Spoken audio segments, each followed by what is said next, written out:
अस्सलाम वालेकुम। आज के इस लेक्चर के अंदर हम लोग ये वाला क्वेश्चन स्टडी करेंगे जिसके अंदर एक कह रहा है convert this equation into slope intercept form, normal form, two intercept form. यानी कि आपको एक इक्वेशन दी जाएगी और वो इक्वेशन क्या है 2x-4y plus 11 is equal to 0। और इस इक्वेशन को आपको कन्वर्ट करना होगा किस में, स्लोप इंटरसेप्ट फॉर्म में, y is equal to m x plus c, normal form में यानी कि x cos alpha plus y sine alpha is equal to p, और टू इंटरसेप्ट फॉर्म क्या होती है x over alpha y over b is equal to 1। इन सब forms के अंदर आपको इस एक इक्वेशन को कन्वर्ट करना है। वैसे एक सवाल है जनरल कि ये इस वक्त किस फॉर्म में, ये इस वक्त है A X plus B Y plus C की फॉर्म में, ठीक है। और हमें इसको सबसे पहले स्लोप इंटरसेप्ट फॉर्म में लाना है।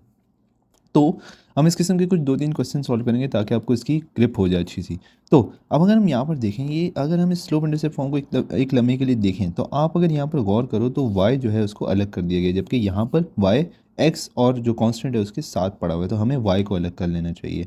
सो -4y is equal to -11 -2x, ठीक है। तो मैं सारी की सारी को उस तरफ ले गया, y को मैंने अलग छोड़ दिया। अब अगर हम यहाँ पर देखें तो y के साथ इस वक्त 1 है, तो हमें इसको यहाँ पर 1 बनाना पड़ेगा। तो 1 बनाने के लिए क्या कर सकते हैं, -4 से डिवाइड कर देंगे सारी जगहों पर। सो यहाँ पर y आ जाएगा, क्या आ जाएगा 2x अपॉन 4 प्लस 11 अपॉन 4, और इसको अगर आप थोड़ा काट दो तो 1/2, यानी कि y is equal to 1/2 x plus 11 upon 4। ये आपके पास इस वाली इक्वेशन की स्लोप इंटरसेप्ट फॉर्म आ गई, ठीक है। अब हम आगे चलते हैं और इस टू इंटरसेप्ट फॉर्म को देखते हैं। नॉर्मल फॉर्म थोड़ी सी अलग है इन सब से, तो हम उसको बाद में देख लेंगे। अब हम ये हमने फर्स्ट कर लिया, अब हम थर्ड की तरफ चल रहे हैं। Two intercept form, two intercept form में क्या है, अगर आप देखो x over a plus y over b is equal to 1। अच्छा, बाय द वे ये सारी की सारी इक्वेशन मैंने एक वीडियो के अंदर बहुत सेपरेटली अच्छे से समझाई है, जो कि आपको ऊपर कार्ड पर मिल जाएगी। अब क्या कह रहा है कि आपको इसमें कन्वर्ट करना है इस वाली इक्वेशन को। यहाँ पर अगर मैं गौर करूँ तो मेरे पास क्या नाम है, सबसे पहले यहाँ पर मुझे एक चीज़ नज़र आ रही है कि 1 अलहदा हुआ है, जबकि यहाँ पर 0 है। तो इसका मतलब मुझे यहाँ पर 1 लाना पड़ेगा। कैसे ला सकता हूँ, मैं एक काम कर सकता हूँ कि 2x-4y को ऐसे छोड़ दूँ, 11 को उधर मूव करवा दूँ, ठीक है। और अगर मैं ऐसा करूँगा तो -11 को फिर मुझे बोथ साइड डिवाइड करवाना पड़ेगा। क्यों, ताकि मैं यहाँ पर 1 ले आऊँ, यहाँ पर इस जगह पर मुझे 1 लाना होगा। तो यहाँ से कैंसिल किया, 1 आ गया।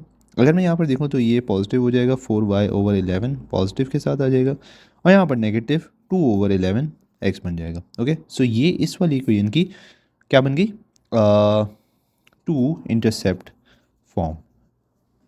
ओके, अब हम चलते हैं सेकंड पार्ट की, और सेकंड पार्ट में हमें कन्वर्ट करना पड़ेगा इसको नॉर्मल फॉर्म के अंदर। अब नॉर्मल फॉर्म क्या होती है, नॉर्मल फॉर्म होती है x cos alpha plus y sine alpha is equal to p. और एक चीज़ मैं आपको p के बारे में बता देता हूँ कि p is not equal to 0। अगर हम इस इक्वेशन को देखें 2x-4y plus 11 is equal to 0, तो मुझे यहाँ पर सबसे पहले क्या चीज़ नज़र आ रही है कि x कॉज एल्फ़ा और y साइन एल्फ़ा अलग अलग हुए हैं, यानी कि मुझे x और y को अलग कर लेना चाहिए। सो 2x-4y इज़ इक्वल टू -11। ये तो सबसे पहला काम हो गया। अब आगे क्या करना है, आगे हमें ये करना है एक और बात मैं आपको बता दूँ, ये आपका p बनेगा। Okay, sorry. अब यहाँ पर अगर हम थोड़ा सा गौर करें तो आप देख सकते हो x के साथ कॉज एल्फ़ा आ रहा है, इसका मतलब x के साथ जो चीज़ मौजूद है ये सारी की सारी क्या है, कॉज एल्फ़ा है। लेकिन अगर हम कॉज एल्फ़ा को थोड़ा सा देखें तो कॉज एल्फ़ा बेसिकली किसके बराबर होता है, बेस ओवर हाइपोटेनस, यानी कि x ओवर r के बराबर होता है। सो यहाँ पर मेरे पास कोई भी डिनोमिनेटर नहीं है, इसका मतलब क्या होगा, मेरे पास सिर्फ x मौजूद है, r मुझे नहीं पता, तो मुझे पता करना पड़ेगा। Similar is the case with this one, y sign alpha क्या है मेरे पास, यहाँ पर ये मेरा पूरा का पूरा क्या होगा, y sign alpha. But the problem is that कि साइन एल्फ़ा किसके बराबर होता है, परपेंडिकुलर ओवर हाइपोटेनस, यानी कि y ओवर r, और वो किसके बराबर होगा, यहाँ पर मेरे पास सिर्फ इसका -4 गिवन है, ठीक है। इससे पहले मैं एक काम करता हूँ कि यहाँ से जो है ना, ओके दैट्स फाइन, -4 मेरे पास r नहीं है, ठीक है। अब मुझे r पता करना है। एक चीज़ मुझे यहाँ पर क्लियर हो गई, वो क्या, ये 2 मेरी बेस है, ये 4 मेरा परपेंडिकुलर है। इसका मतलब है कि मैं इन दोनों को रख के अपना r यानी हाइपोटेनस फाइंड आउट कर सकता हूँ, ठीक है। और वो मैं क्यों करूँगा, ताकि मेरे पास किसी ना किसी तरह ये कॉज एल्फा आ जाए। ओके, सो अब हम करते हैं इसको, मुझे हाइपोटेनस पता करना है। हाइपोटेनस क्वेश्चन मार्क हो गया, 2² प्लस -4²। पाइथागोरस थ्योरम को आप लोग बहुत अच्छी तरीके से जानते होंगे, ठीक है। सो यहाँ पर 4 + 16 इज इक्वल टू h², और h² की बोथ साइड पे स्क्वायर, इसका मतलब 20 इज इक्वल टू h, और h किसके बराबर आ गया, 2√5 के बराबर, ठीक है। इसका मतलब क्या होगा, इन सब को इस सब के इसके नीचे मुझे 2√5 को लाना पड़ेगा ताकि मेरे पास क्या बन जाए, कॉज अल्फ़ा। ओके, सो मैं क्या करता हूँ, डिवाइड बोथ साइड्स बाय 2√5। तो अगर मैं ऐसा करूँगा तो 2/2√5 एक्स माइनस 4/2√5 वाई, और अभी 11 को भी तो अकेला नहीं छोड़ सकते ना, 11/2√5। यहाँ तक बात क्लियर हो गई। अब आगे क्या करना है, थोड़ा सा इसको काटते हैं, उसके बाद देखते हैं क्या कर सकते हैं। यहाँ पर अगर आप देखो तो मेरे पास क्या नाम है, अगर आप थोड़ा सा गौर करो तो मेरे पास क्या आता है, 1/√5 आ जाता है, ठीक है, x/√5 जिसको आप लिख सकते हो, minus 2/√5 y is equal to -11/2√5। अब मुझे क्या चाहिए, मुझे यहाँ पर चाहिए x cos अल्फ़ा, यानी कि मुझे अल्फ़ा लेकर आना है किसी तरीके से। अब अल्फ़ा मैं कहाँ से लेकर आ सकता हूँ, यहाँ पर एक बात क्लियर होगी कि कॉज अल्फ़ा किसके बराबर है, जो भी वैल्यू x को छोड़ के x के साथ लगी हुई है वो कॉज अल्फ़ा है, और जो भी वैल्यू y को छोड़ के y के साथ लगी हुई है, यानी कि ये वाली वैल्यू, ये क्या है, साइन अल्फ़ा, यानी कि ये मेरा साइन अल्फ़ा है और ये मेरा कॉज अल्फ़ा है। अगर मैं इन दोनों को थोड़ा सा देखूँ तो मेरे पास कॉज अल्फ़ा किसके बराबर आ गया, 1/√5, ऐसे ही है। और अगर मैं साइन अल्फ़ा को देखूँ तो साइन अल्फ़ा किसके बराबर आ गया, -2√5। अगर मैं अल्फ़ा यहाँ से पता करना चाहता हूँ, क्योंकि मेरा मेन एम तो अल्फ़ा ही है ना, तो मैं अल्फ़ा की तरफ अगर पहुँचना चाहता हूँ तो क्या करूँगा, कॉस को दूसरी तरफ ले जाके कॉस इन्वर्स बना दूंगा, सो ये 1/√5 बन गया। ओके, इसी तरीके से यहाँ पर भी साइन अल्फ़ा इन्वर्स -2√5 बन जाएगा। और अगर आप इस सबको सिंप्लीफाई करो तो अल्फ़ा आपके पास कितना आएगा, आपके पास अल्फ़ा जो है ना यार वो आएगा, मैं कैलकुलेट कर लेता हूँ, that is -63.4 and same will be the case over here, -63.4। अब मसला पता है क्या है, अल्फ़ा हमेशा यहाँ पर पॉजिटिव में आना चाहिए, नॉर्मल फॉर्म की कंडीशन है। तो अब हम क्या करें, अगर आप -63.4 को देखो तो -63.4 कौन सी ऐसी एक मिनट सॉरी, ये पॉजिटिव में आएगा, ओके दैट्स नाइस, -63.4 दोनों में आपके पास नेगेटिव में आ गया ना, ठीक है। सो जब भी आपके पास कोई चीज़ नेगेटिव में आ जाए तो आप सिंपली क्या कर सकते हो, 180 को उसमें से माइनस करके उसको पॉजिटिव में लेकर आ सकते हो, तो आपके पास 116.6 डिग्री समथिंग आ जाएगा, ठीक है।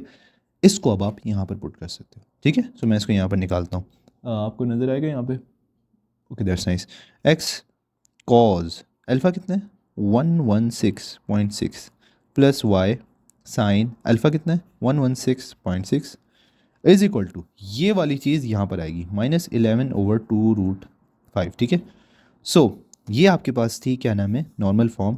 एंड अगर आपका दिमाग ख़राब हो गया कि ये क्या हुआ तो कोई मसला नहीं, अभी हम थोड़े से क्वेश्चन आगे और सॉल्व करेंगे, आपको इंशाल्लाह क्लियर हो जाएगा कि किस तरीके से फाइंड आउट करना है। एक और चीज़ मैं आपको बता दूं, अगर आप यहाँ पर नेगेटिव को कैंसिल करोगे तो यहाँ नेगेटिव पॉजिटिव हो जाएगा, पॉजिटिव हो गया नेगेटिव होगा, इसका मतलब यहाँ पर जो ये आपके पास क्या नाम है कॉस की वैल्यू आ रही है ना, ये इसके साथ नेगेटिव आएगा जबकि उसके साथ पॉजिटिव आएगा। ओके, सो हम इस किस्म का एक और क्वेश्चन सॉल्व करते हैं। ओके, सो मेरे पास यहाँ पर एक और इक्वेशन दी गई है और इसको भी मुझे कहा गया है कि आपको कन्वर्ट करना है, ठीक है। सबसे पहले तो मुझे स्लोप इंटरसेप्ट फॉर्म चाहिए होगी इसकी, ठीक है, तो वो मैं चाहूँगा कि आप खुद ही बनाओ। सेकंड मुझे चाहिए होगी इसकी क्या नाम है टू इंटरसेप्ट फॉर्म, ये भी मैं चाहूँगा कि आप खुद ही बनाओ क्योंकि आसान है।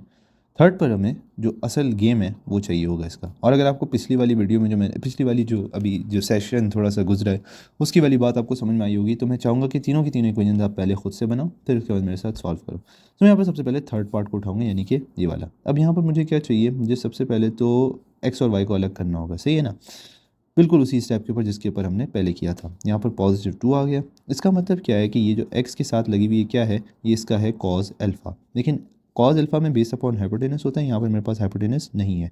इसी तरीके से ये जो है ये मेरा साइन अल्फ़ा है क्योंकि ये y के साथ लगा हुआ है, और साइन अल्फ़ा के अंदर हमारे पास परपेंडिकुलर और हाइपोटेनस होती है, यहाँ पर मेरे पास हाइपोटेनस नहीं है। इसका मतलब है कि मेरे पास सिर्फ परपेंडिकुलर और बेस है, and knowing that this is the perpendicular and this is the base, हम इसका हाइपोटेनस फाइंड आउट कर सकते हैं। हाइपोटेनस की स्क्वायर इज इक्वल टू ये आएगी 4 की स्क्वायर प्लस 7 की स्क्वायर।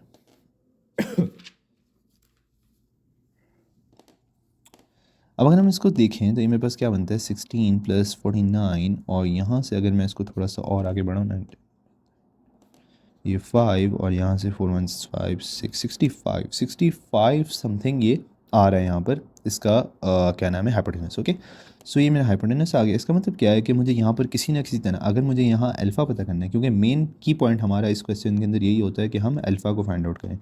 तो अगर मुझे अल्फ़ा निकालना है तो मैं किस तरीके से कर सकता हूँ कि किसी ना किसी तरह मुझे यहाँ पर 4/√65 आना चाहिए, क्योंकि वही उसका हाइपोटेनस है, वहीं से मेरा कॉज अल्फ़ा बनेगा और वहीं से मुझे अल्फ़ा पता चलेगा। ठीक है, तो यहाँ पर अगर मैं इसको देखूँ तो मुझे क्या करना पड़ेगा, डिवाइड बोथ साइड्स बाय √65, ये मुझे करना पड़ेगा यहाँ पे। ठीक है, सो इसको करते हैं, 4/√65 आ जाएगा एक्स के साथ, प्लस 7/√65 आ जाएगा वाई के साथ, यहाँ पर 2/√65 आ जाएगा।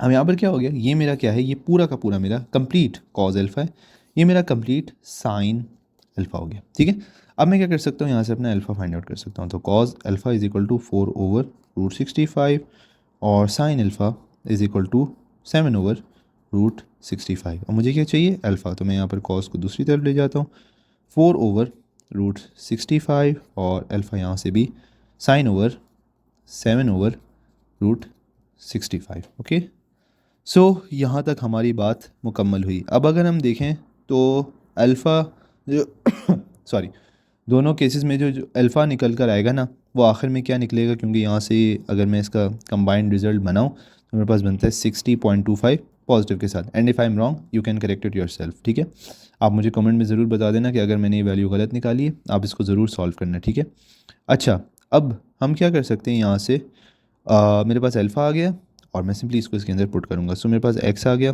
कॉज आ गया, अल्फ़ा क्या है मेरा, अल्फ़ा है, अब ये भी पता चला 60.25 degrees plus y sine 60.25 degrees is equal to, okay, यहाँ पर पी था बेसिकली, सॉरी मैंने यहाँ पर पी नहीं लिखा, ये पी क्या है मेरा, ये मेरा पी है जिसको मैं यहीं पर डालूंगा।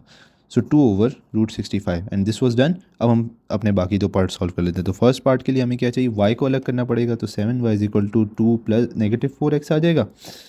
वाई को बिल्कुल अलग करना पड़ेगा, तो -4/7x प्लस 2/7, ये आपकी क्या बन गई, स्लोप इंटरसेप्ट फॉर्म। ठीक है, ओके जानी। इसके बाद सेकंड पर क्या था आपका, ये 2 इंटरसेप्ट फॉर्म है ना। सो इसके लिए मुझे एक्स और वाई को अलग करना पड़ेगा, तो मैं यहाँ पर इसको अलग कर लेता हूँ, 4x plus 7y is equal to 2 को बोथ साइड डिवाइड करवा देते हैं। दैट्स वेरी सिंपल, ये अब इतना मुश्किल नहीं है। यहाँ पर 1 आ जाएगा, 7/2 y आ गया प्लस 2x, ये आपके पास इसकी क्या आ गई, 2 इंटरसेप्ट फॉर्म। ठीक है, सो ये मैंने आपको यहाँ पर सोल्यूशन भी प्रोवाइड कर दिया। इस किस्म का एक और क्वेश्चन सॉल्व करते हैं ताकि मज़ीद हमारा मसला हल हो जाए। ओके जी, ये मेरे पास थर्ड पार्ट आ गया और इंशाल्लाह इसके बाद आपकी ये सारी की सारी प्रॉब्लम जो होगी वो ख़त्म हो चुकी होगी। ये मेरे पास इस फॉर्म में मौजूद है और मैं सबसे पहले वही करूँगा कि इसको नॉर्मल फॉर्म की तरफ मूव करवाऊँ। ठीक है, सो नॉर्मल फॉर्म की तरफ जाने के लिए आपको पता है कि हमें, अच्छा मैं लिख देता हूँ ना यहाँ normal form, x cos alpha plus y sine alpha is equal to p. तो यहाँ पर मुझे क्या करना है, एक्स और वाई को अलग करना है, -8x plus 15y is equal to -3। अब यहाँ पर क्या है, ये मेरा ऑफ कोर्स कॉज अल्फ़ा है, तो कॉज अल्फ़ा के लिए मुझे पता है बेस अपॉन हाइपोटेनस होता है, सो ये मेरे पास -8/r आ जाएगा। मुझे यहाँ पर r को पता करना है, इसी तरीके से ये मेरी क्या है, ये मेरी परपेंडिकुलर है, तो मैं यहाँ पर हाइपोटेनस को पता करता हूँ। अच्छा, वैसे मैंने यहाँ साइन अल्फ़ा को भी थोड़ा सा ना बता देना ही चाहिए था, और ये कि 15/r है, इन दोनों को ऐड करते हैं, 15 की स्क्वायर, ठीक है, प्लस -8 की स्क्वायर। सो यहाँ से क्या आएगा, 15 की स्क्वायर जहाँ तक मुझे याद पड़ता है यार 225 होती थी, हाँ 225 होती थी, सही है, ये 64 आ गया। ठीक है, यानी यहाँ से एच कितना आ जाएगा, ये आ जाएगा 9, 2 + 6 8 8 289, और ये आपके पास निकलता है 17 पे। दैट्स अच्छा, ये बहुत ज़बरदस्त है यार, क्या नाम है, होल नंबर आ गया हमारे पास, इसको आसानी से डील कर सकेंगे। अब हमें क्या करना है, मुझे यहाँ पर पूरा अपना कॉज अल्फ़ा चाहिए विथ इंक्लूडिंग आर, तो मैं यहाँ पर क्या करता हूँ, डिवाइड बोथ साइड्स बाय कितना, 17। सो मैं यहाँ पर सॉरी यार, 8/17 x plus 15/17 y is equal to -3/17। अभी मेरे पास कंप्लीट हो गए, ये मेरा कंप्लीट कॉज अल्फ़ा है, ये मेरा कंप्लीट साइन अल्फ़ा है। अब मैं यहाँ से क्या कर सकता हूँ, अल्फ़ा निकाल सकता हूँ। So cos alpha equal to -8/17, sine alpha is equal to 15/17। ठीक है, एंड अगर आपको इसमें थोड़ा सा प्रॉब्लम हो रही है, मतलब आपकी अल्फ़ा की वैल्यू अलग आ रही है दोनों केसेस के लिए, तो आप एक काम कर सकते हो, मैं आपको अभी बताता हूँ। आप क्या कर सकते हो, आप 10 ले सकते हो। ठीक है, थर्ड क्वांटिटी को इंक्लूड कर दो, 10 अल्फ़ा इज इक्वल टू, वो क्या होता है, -8/17 15/17 है ना, ये मैंने कहाँ से लिया, क्योंकि tan जो होता है वो basically in itself sine over cos alpha होता है, ठीक है। सो क्या होगा, 17 कैंसिल, -8/15। अब आप क्या करो, अल्फ़ा को यहाँ से निकाल लो, tan इनवर्स 8/15, सही है। तो यहाँ से भी आप इस तरीके से भी अल्फ़ा की एक एक क्या नाम है यूनिक क्वांटिटी आप कह सकते हो निकाल सकते हो, ठीक है। मतलब एक अगर आपको क्वांटिटी निकालने में मुश्किल हो रही है, जैसे भी पीछे मैंने अल्फ़ा एक आपको निकाल कर दिखा दिया था, तो हो सकता है आप में से काफ़ियों को मुश्किल हो कि यार हमारे पास तो दो वैल्यूज़ अलग से आ रही हैं, तो हम कैसे उसको डील करें। तो आप इस तरीके से उसको एक एक वैल्यू लेकर आ सकते हो, किसकी, अल्फ़ा की। जब हमें बस कितनी आती है, -61.9, -61.9। अब यहाँ पर मसला क्या है कि माइनस में है, ठीक है ना। मैंने अभी आपको पीछे क्या बताया, जैसे ही आपके पास वैल्यू माइनस में आए तो आप क्या कर सकते हो, उसको प्लस करवा सकते हो। सो यार यहाँ पर ना हम इस वाले को उठाएंगे जिसके अंदर कॉज नेगेटिव हो। कॉज नेगेटिव कहाँ होता है, इस सेकंड क्वाड्रेंट में है ना। कॉज यहाँ पर नेगेटिव होता है और साइन यहाँ पर पॉजिटिव होता है, ठीक है ना। सो हम यहाँ पे 180, यहाँ पर जो क्या नाम है स्ट्रेट एंगल जो बनता है 180 पे बनता है ना, तो हम 180 से इसको निकालते हैं, ठीक है। अच्छा, यहाँ पर मेरे पास 61.9 है ना, सो 180 -61.9, यहाँ पर कितना आ जाएगा, ओहो 180 -61.9,